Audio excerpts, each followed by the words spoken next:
Something was breaking across Canada long before anyone in Ottawa acknowledged it.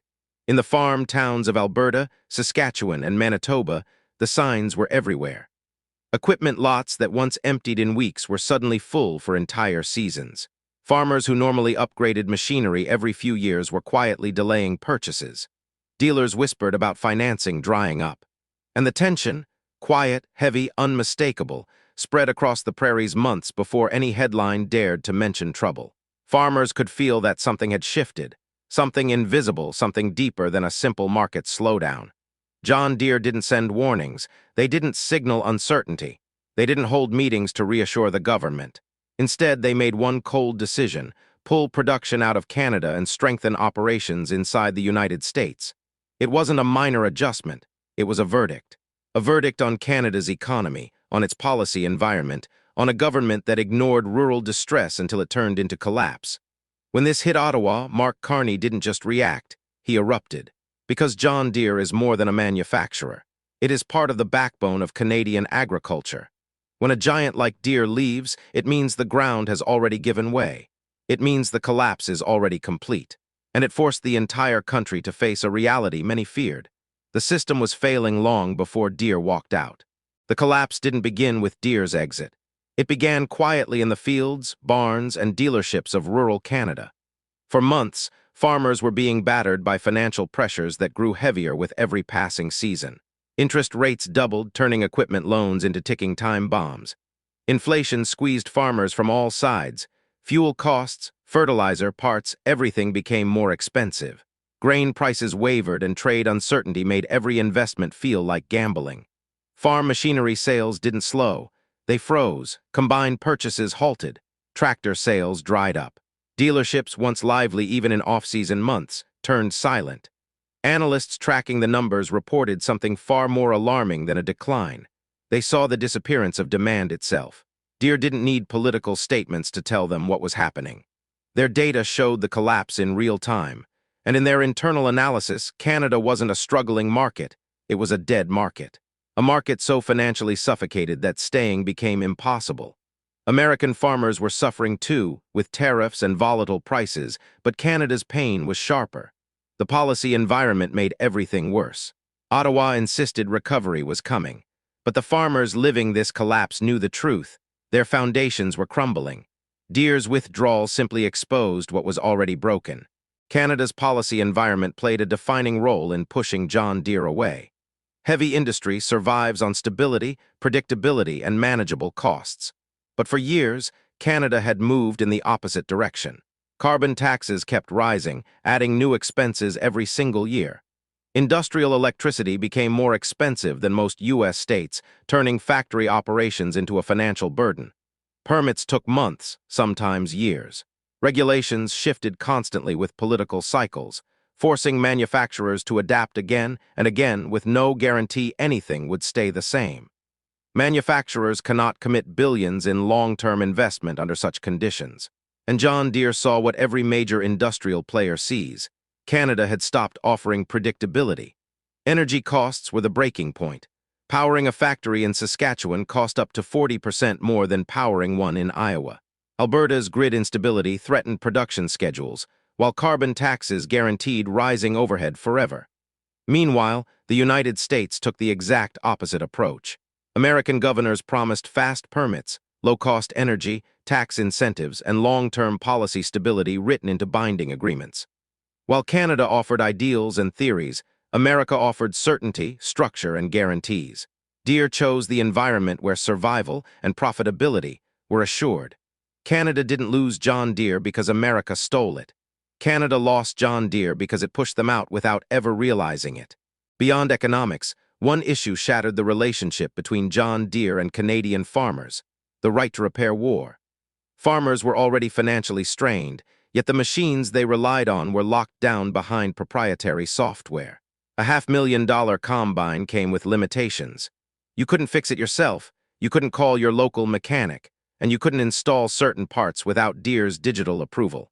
Ottawa believed pushing for repair rights was helping farmers. Deere interpreted it as an attack on their global business model. The relationship fractured instantly. Dealers felt the shock first. Parts became scarce. Repair wait times grew longer. Machines broke during critical weeks of the season and stayed broken. Farmers walked into dealerships desperate, exhausted, and left without solutions. In agriculture, timing is everything. A machine down for a week during harvest can ruin an entire season. Trust, built across generations, collapsed almost overnight. Foreign competitors from China, Europe, and South Korea moved quickly. They offered machines ready today, parts ready tomorrow, and reliability Deere could no longer guarantee. Canadian farmers didn't switch out of preference. They switched because they had to. Every foreign sale was a loss for Deere. But more importantly, it was a loss for Canada's agricultural identity. And that identity shift became irreversible. While Canada scrambled to figure out what was happening, the United States moved with precision. U.S. governors from Iowa, Michigan, and Ohio bypassed federal channels and directly contacted Canadian officials. Their message was clear. If Canada couldn't stabilize its farm machinery market, Deere needed to move production back home immediately. But warnings weren't all they offered. They came with incentives Canada was incapable of matching. Cheap, stable industrial power, fast-track permits, workforce support, massive tax incentives, land, infrastructure guarantees, policy stability for decades, and behind these offers was something much larger. America was weaving John Deere directly into its national agricultural strategy. To the Pentagon, the USDA, and the Midwest governors, Deere wasn't a simple manufacturer. Deere was a pillar of national food security, technological leadership, robotics, AI-driven machinery, and future agricultural automation. Deere was being absorbed into a 20-year modernization plan for American farming. Canada wasn't included. Canada wasn't consulted. Canada wasn't even considered. This wasn't just relocation, it was strategic integration, and it revealed a hard truth. America sees agriculture as a national security priority. Canada treats it as an afterthought. The consequences across Canada were immediate and devastating. Factories began shutting down, eliminating tens of thousands of jobs in weeks. Dealerships started preparing for closures. Repair networks thinned to the point of collapse. Equipment prices skyrocketed overnight. The already fragile rural supply chains began to buckle under the pressure. Losing John Deere wasn't losing a single company. It was losing a foundational part of Canada's food production system. Without reliable machinery, farmers faced delays, breakdowns, and soaring costs that threatened their entire livelihood. Communities that depended on Deere for employment were gutted. Farmers felt betrayed. Dealers felt abandoned. Manufacturers across the country watched the crisis unfold in fear, realizing they could be next. Ottawa still doesn't seem to grasp the scale of the damage. This wasn't caused by one decision, one policy, or one dispute. It was the inevitable result of years of ignored warnings. Economic signals treated as noise until they became impossible to ignore. The departure of Deere is not an isolated event. It is the first major fracture in a system that has been under strain for years. And it signals a future where more companies will leave, more supply chains will weaken, and more rural communities will face collapse. John Deere's departure reveals a deeper crisis inside Canada's economic structure. It exposes the fragility of the country's agricultural backbone and the failure of long-term industrial planning.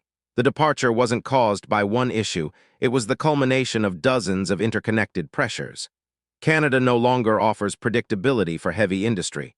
Energy costs are unstable. Regulations are constantly shifting. Permits take too long. Taxes rise without warning. No global manufacturer can function under that level of uncertainty. Rural economies are cracking. Farmers can't afford new equipment. Dealership networks are shrinking. Repair systems are failing. Suppliers are disappearing. The backbone of Canadian agriculture is under immense strain, and the industrial environment is deteriorating. Major companies now view Canada not as essential, but optional. When giants like John Deere leave, the domino effect is swift and severe. Canada is entering a period of industrial and agricultural instability, and the loss of Deere marks the beginning of a much larger reckoning. The real question now is not how Canada will recover what it lost, but how many more industries will follow, how deep the damage will go, and whether Canada can rebuild trust before the next collapse arrives. Canada is now standing at a crossroads it can no longer ignore. John Deere leaving wasn't just a corporate decision. It was a verdict on the country's economic direction, its policy choices, and its failure to protect the backbone of its agricultural identity. What collapsed here wasn't a factory, it was confidence. For decades, Canadian farmers trusted the system, trusted the machinery, trusted the stability of their industry. That trust has been shattered. And once trust breaks at this scale, the consequences spread far beyond rural towns. They hit food security, supply chains, national competitiveness, and the very future of Canadian manufacturing. This moment matters because it is a warning. A warning that global companies no longer see Canada as a place to grow. A warning that policies made in Ottawa can destroy livelihoods thousands of kilometers away. And a warning that if leaders continue ignoring what farmers have been shouting for years, this will not be the last collapse.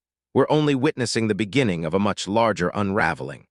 Countries don't lose economic strength overnight. They lose it decision by decision, policy by policy, industry by industry, until one day the consequences become impossible to hide. Canada has reached that point. The question now is simple and urgent. Will the country confront reality and rebuild its foundation? Or will more pillars fall before anyone acts? If you want the truth behind the decisions shaping Canada's future, without filters, without political spin, and without permission, this is your home. Here on Red Leaf Politics, we expose what others avoid, we break down the stories that actually matter, and we give you the full picture behind every political shockwave hitting this country. So if today's breakdown opened your eyes, don't just move on. Stay informed. Stay sharp. Stay engaged. Hit like, drop your thoughts in the comments, share this video, and make sure you subscribe to Red Leaf Politics, because the next chapter of Canada's story is already unfolding, and you deserve to understand every part of it. Canada is changing fast. Here, we make sure you never get left behind.